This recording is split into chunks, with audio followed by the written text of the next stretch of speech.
નમસ્કાર, સ્વાગત છે વનેક્સ બેટ અને વીટીવી ન્યૂઝ દ્વારા પ્રસ્તુત વિશેષ કાર્યક્રમ ક્રિકેટ પ્રિડિક્ટામાં. ક્રિકેટ પ્રિડિક્ટા કાર્યક્રમમાં આપણે આઈપીએલની તમામ મેચ, ટીમ અને તેના સ્કોર તેમજ પીચ રિપોર્ટનું વિશ્લેષણ કરી મેચમાં કઈ ટીમ જીતી શકે છે અને તેનું આંકલન કરીએ છીએ. ત્યારે આઈપીએલ સિઝનની આજે 41મી મેચ સનરાઇઝ હૈદરાબાદ અને રોયલ ચેલેન્જર્સ બેંગલુરુ વચ્ચે હૈદરાબાદના રાજીવ ગાંધી સ્ટેડિયમમાં યોજાનાર છે.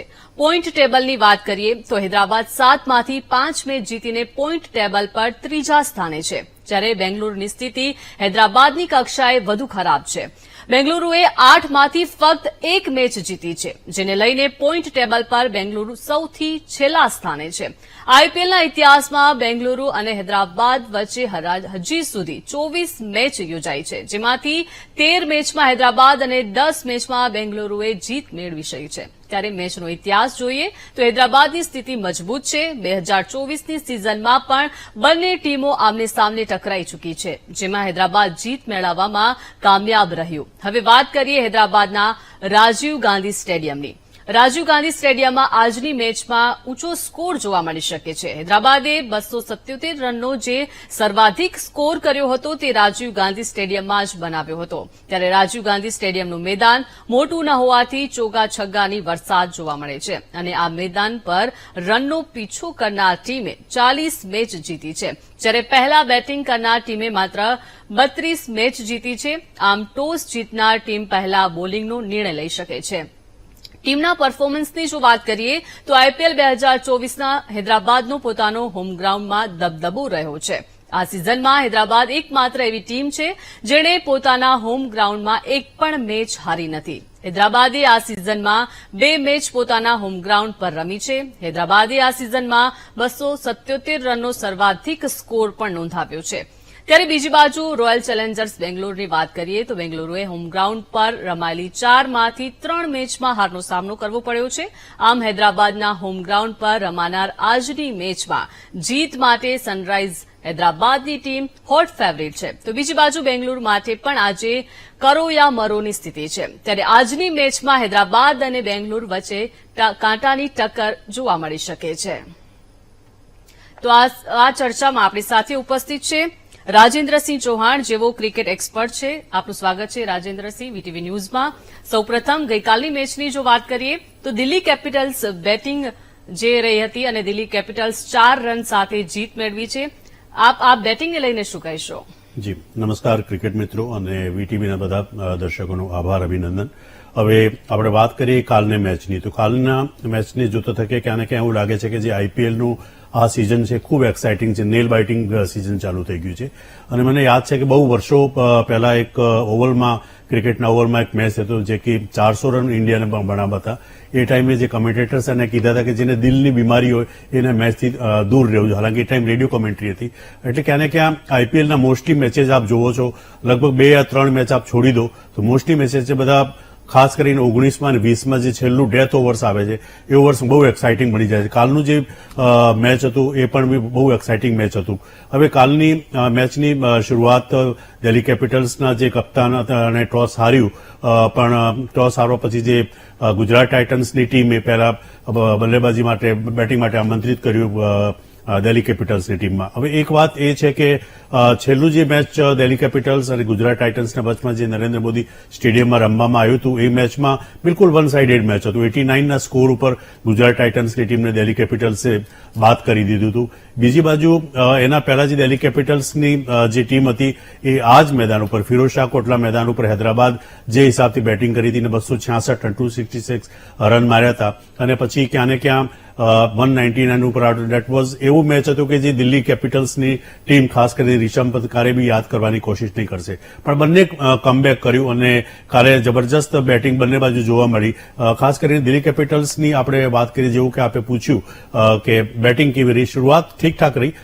શરૂઆત પૃથ્વી શો અને ફ્રેઝરે બંને શરૂઆત કરી, ઓપનિંગ કરી અને 31 રનમાં 2 વિકેટ એ લોકો આઉટ થઈ ગયા હતા. પણ ક્યાં ને ક્યાં ફ્રેઝર ઉપરથી થોડી હોપ હતી કે છેલ્લા 2-3 મેચ, ખાસ કરીને જે છેલ્લો જે મેચ રમ્યો હતો એમાં 30 કે 35 દળોમાં ખાલી 65 રન બનાવ્યા હતા.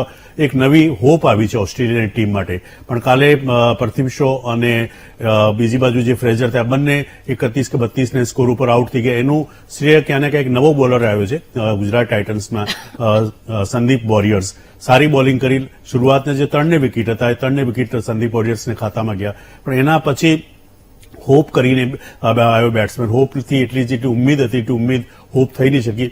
એના પછી એના પહેલા અક્ષર પટેલને મોકલવામાં એન્ડ દેટ વોઝ વેરી એવું જબરજસ્ત ડિસિઝન હતું, કારણ કે અક્ષર પટેલ મોસ્ટલી નીચે ડાઉનમાં આવે છે, 6 યા 7મા સ્થાન ઉપર. પણ કાલે દિલ્હીની મેનેજમેન્ટે ખાસ કરીને રિષભ પંતે બધા મળીને એક નવું ડિસિઝન લીધું અને રિષભ પંતને ફર્સ્ટ ડાઉન ઉપર મોકલવામાં આવ્યો, પહેલા ક્રમાંક ઉપર. અને રિષભ પંતે અક્ષર પટેલે બિલકુલ એમનું જે ડિસિઝન હતું બિલકુલ ફૂલફિલ કર્યું અને 66 રનની 47 બોલોમાં 66 રન એને બનાવ્યા અને 157ની સ્ટ્રાઇક રેટથી. એટલે બહુ શરૂઆત કરી. પછી રિષભ પંત આવ્યો. રિષભ પંત જે કે લાસ્ટ મેચમાં જે હૈદરાબાદની સામે હતું એમાં 35 દળોમાં એને ખાલી 44 રન, ત્યારે થોડું એનું ક્રિટિસાઇઝ કર્યું હતું. પણ કાલે જે હિસાબથી રમ્યો, હોરિબલ, બહુ જબરજસ્ત બેટિંગ એને કરી અને ખાસ કરીને ફક્ત 88 રન એને બનાવ્યા. ક્યાં ને ક્યાં જે એનું એક્સિડન્ટ થયું રિષભ પંત, એના પહેલા જે રિષભ પંત હતો એવો ક્યાં ને ક્યાં મને જોવા મળ્યો.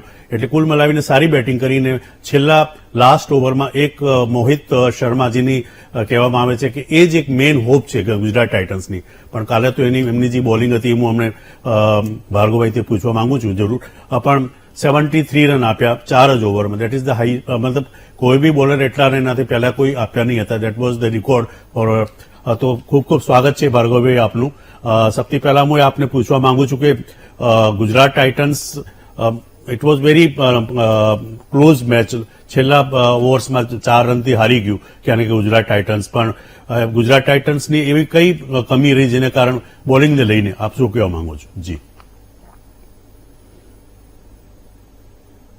ફિલ્ડિંગ કરવાનો નિર્ણય હતો, ખૂબ જ સાચો નિર્ણય હતો અને ત્યાર પછી એમને સ્ટાર્ટ પણ સારું મળ્યું. જે રીતે તમે કીધું કે સંદીપ વોરિયર, આપણે ગઈકાલ વાત કરી હતી કે ખૂબ જ સારા બોલર છે. ઉમેશ યાદવ કહેતા સંદીપ વોરિયરની જગ્યાએ કોઈ એક જ રમવાનું હતું અને સંદીપ વોરિયરે 3 ઓવરમાં 15 રન આપીને 3 વિકેટ લીધી.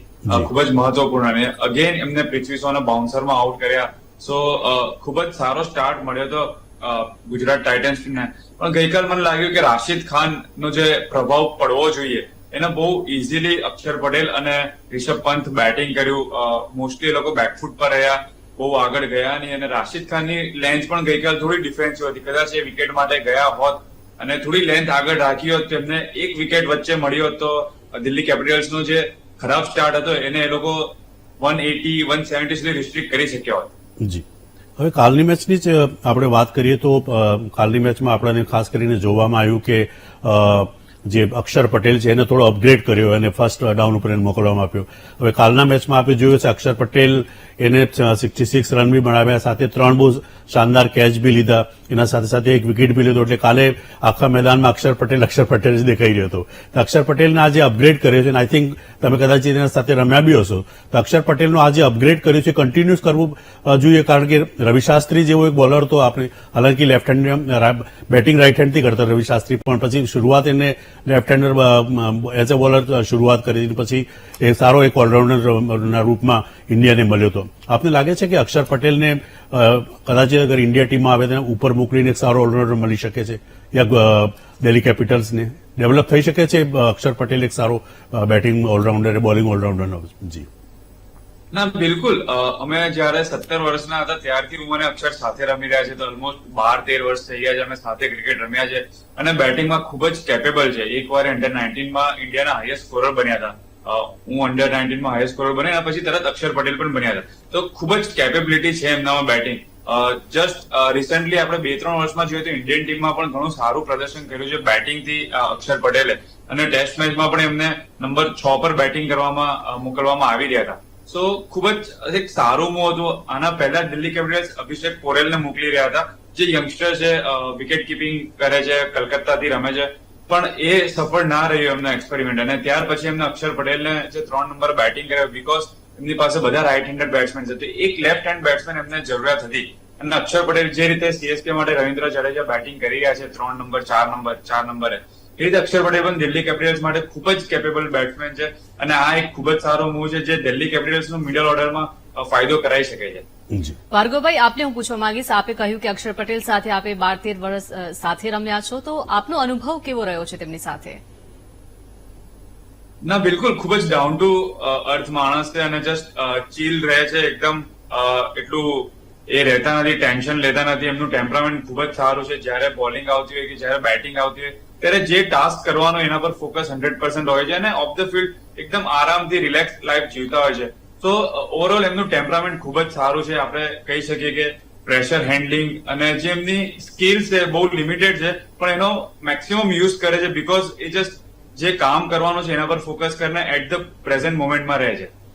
જી બિલકુલ. આજની મેચની રાજેન્દ્રભાઈ વાત કરીએ તો હૈદરાબાદ અને બેંગ્લોર વચ્ચે ટક્કર થવાની છે, ત્યારે હૈદરાબાદે આ સિઝનમાં 277 રનનો સર્વાધિક સ્કોર પણ નોંધાવ્યો છે, ત્યારે આજે આ મેચમાં હાઈસ્કોર થઈ શકે છે? જી બિલકુલ, આપનું કહેવું સાચું છે. કારણ કે હૈદરાબાદની ટીમની વાત કરીએ તો લગભગ દરેક મેચમાં 200 પ્લસ કર્યા છે અને એનું પ્રેડિક્શન માટે કોઈને પૂછીએ તો બધા એમ કહે છે કે 250 પ્લસ ક્યાં ને ક્યાં રન કરશે. હવે હૈદરાબાદની ટીમને બીજી બાજુ આરસીબીને આપણે જોઈએ તો આરસીબીને હાલાંકિ લાસ્ટ મેચ કેકેઆરને સામે ફક્ત 1 રનથી હારવામાં આવ્યું, હારી ગઈ આરસીબીની, અને છેલ્લે આપણે પોઈન્ટ ટેબલને જોઈએ તો લાસ્ટ નંબર 10 નંબર ઉપર છે. એટલે આ જે મેચ છે એ ક્યાં ને ક્યાં આરસીબી માટે બહુ ઇમ્પોર્ટન્ટ છે. હાલાંકિ એવું મને લાગતું નથી કે ક્વોલિફાય કરી શકે અનલેસ કે એવું કંઈક એકદમ અનસર્ટન થઈ જાય, કોઈક ટીમ બધાય મેચ હારી જાય અને જે આરસીબી બધાય મેચ જીતી જાય. પણ ક્યાં ને ક્યાં મને એવું મોસ્ટલી શું થાય છે કે જે બી ટોસ જીતે છે એના પહેલા બોલિંગ કરે છે. પણ આ જે હૈદરાબાદની ટીમને તમે અગર પહેલે બેટિંગ આપો છો તો હૈદરાબાદની ટીમ એક લાંબી ફેરિસ્ટ છે. ભલે તમે સ્ટીવ હેરની વાત કરો કે પછી અભિષેક શર્માની વાત કરો કે પછી તમે ક્લાસેનની વાત કરો કે પછી એક લાંબી લિસ્ટ છે. લગભગ 6 કે 7 સુધી બલ્લેબાજ એટલા જબરજસ્ત ફોર્મમાં છે અને બધાનું લગભગ જે સ્ટ્રાઇક રેટ છે એ 150 પ્લસમાં ચાલે છે. એટલે મને એવું લાગે છે કે કદાચિત અગર ટોસ જીતીને બેંગલુરુ આવે તો બેંગલુરુને ટોસ જીતવું, કારણ કે એ લોકો એટલું સ્કોરિંગ કરી દે છે. અને ખાસ કરીને હૈદરાબાદનું જે પોતાનું એમનું જે હોમ ગ્રાઉન્ડ છે, મુંબઈ ઇન્ડિયન્સને સામે બી એ લોકો 277 માર્યા હતા અને બીજી બાજુ ચેન્નઈ સુપર કિંગ્સનો જે સ્કોર હતો 181 યા 182 એ ફક્ત 18 ઓવરમાં જ એને પૂરી કરી લીધા હતા. અને વી નો કે મુંબઈ ઇન્ડિયન્સ અને સીએસકે બંને 5-5 વખત. એટલે ક્યાં ને ક્યાં આ વખત બીજું એક સારી ચીજ એ જોવા મળી છે કે જે હૈદરાબાદની ટીમ છે, ટી નટરાજન પૂરી ફોર્મમાં આવી ગયો છે અને છેલ્લો જે મેચ રમવામાં આવ્યો હતો દિલ્હીમાં એને 4 વિકેટ કાઢી હતી, લાસ્ટ ઓવરમાં તેને 3 વિકેટ કાઢી હતી. ટી નટરાજન સારી ફોર્મમાં આવી ગયો છે અને એ ખાસ એમનો બોલર છે. એના સાથે ભુવનેશ્વર કુમાર બી પોતે ત્યાં રમશે. એટલે એક બેલેન્સ ટીમ છે. હાલાંકિ આરસીબીમાં એવું કંઈ કમી નથી. ખાસ કરીને લાસ્ટ જે મેચ રમવામાં આવ્યું હતું બેંગ્લોર કેલકાટામાં એમાં બોલિંગ પણ સારી કરી હતી. પહેલા એ કહેવામાં આવતું હતું ક્યાં ને ક્યાં કે જે આરસીબીની જે બોલિંગ છે થોડી નબળી છે, પણ લાસ્ટ મેચમાં સારી બોલિંગ કરી. ભાર્ગવ, આપ શું કહો છો આજની મેચ બાબત? કારણ કે એમના જે હોસલા છે એકદમ બુલંદ છે હૈદરાબાદની ટીમના. દરેક મેચમાં 250 પ્લસ એ લોકો સ્કોર કર્યું છે. બીજી બાજુ હૈદરાબાદ બેંગ્લોરની ટીમની વાત કરીએ તો ક્યાં ને ક્યાં મેન્ટલી એ લોકો થોડા પ્રેશરમાં છે, મેન્ટલી ડાઉન છે, મતલબ ક્યાં ને ક્યાં ઇમોશનલી. તો આપને શું લાગે છે આજે આરસીબીને જીતવાના કેવું પરફોર્મન્સ કરવું પડશે આ મેચમાં આગળ બળી રહેવા માટે? ના બિલકુલ, આઈ થિંક એ લોકો આરસીબી પોઈન્ટ ટેબલમાં 10મા સ્થાને છે, તો ઓબ્વિયસલી બધાના મોરલ ડાઉન હશે, ટીમનો માહોલ થોડો ખરાબ હશે. પણ તમે સાચી વાત કીધી કે સનરાઇઝર્સ હૈદરાબાદ જયારે પણ પહેલું બેટિંગ કર્યું છે ત્યારે ખૂબ જ મોટો વિશાળ સ્કોર મૂકે છે અને જેનાથી અપોઝિશન ટીમ ઓલમોસ્ટ ગેમની બહાર થઈ જાય છે. It's like impossible to chase 260, 270.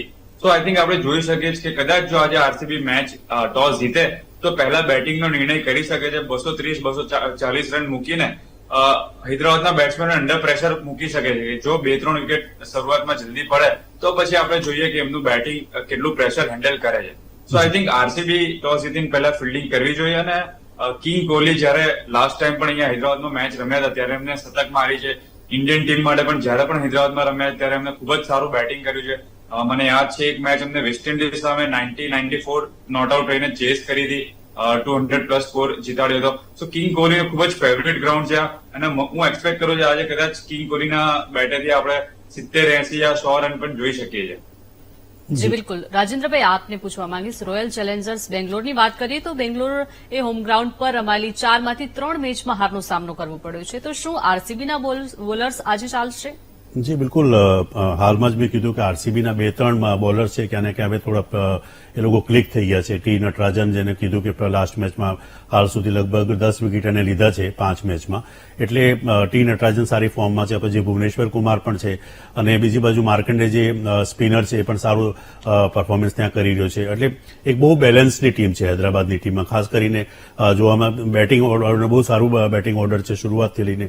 Travis હેડની વાત કરો કે ક્લાસેનની વાત કરો, એટલે ક્યાં ને ક્યાં જોવા લાસ્ટ મેચ આપણે વાત કરીએ તો જે પરફોર્મન્સ છે એ બહુ સારું પરફોર્મન્સ છે હૈદરાબાદની ટીમનું. પણ ક્યાં ને ક્યાં આરસીબી લાસ્ટ મેચમાં કમબેક કર્યું હતું, ફક્ત 1 રનથી અનફોર્ચ્યુનેટલી એ લોકો હારી ગયા હતા.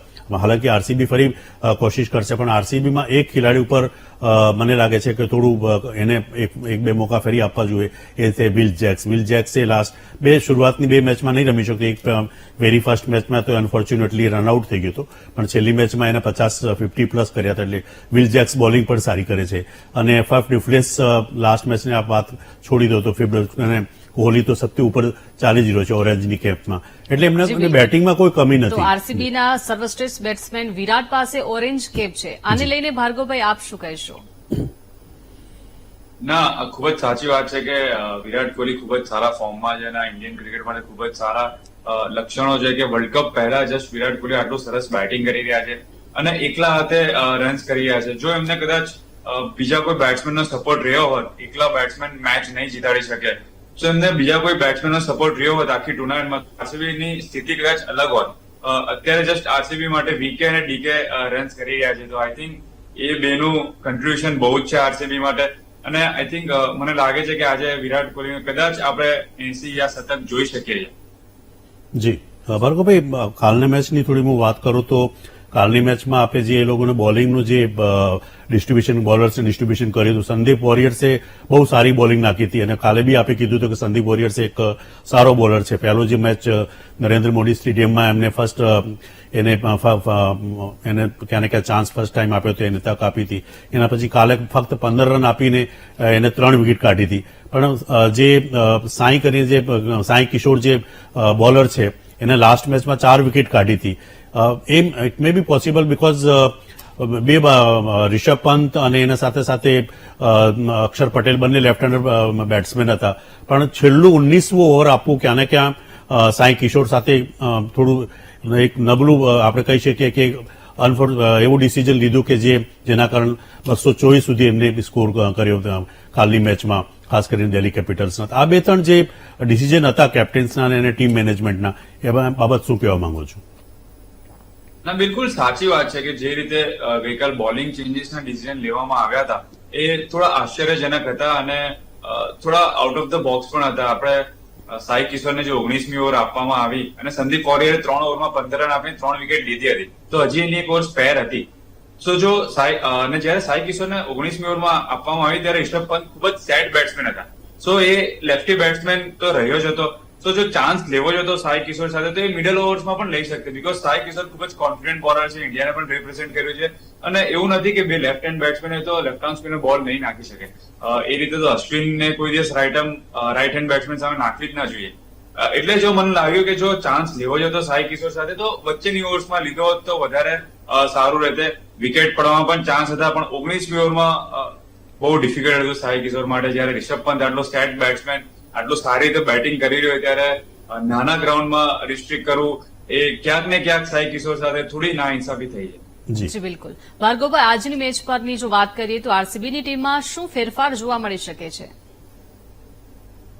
મને લાગે છે કે જે રીતે રાજેન્દ્રજીએ કીધું કે જેક વિલ્સને ચાન્સ મળી શકે છે અને કદાચ અલ્ઝારી જોસેફને પણ એ લોકો ચાન્સ આપી શકે છે.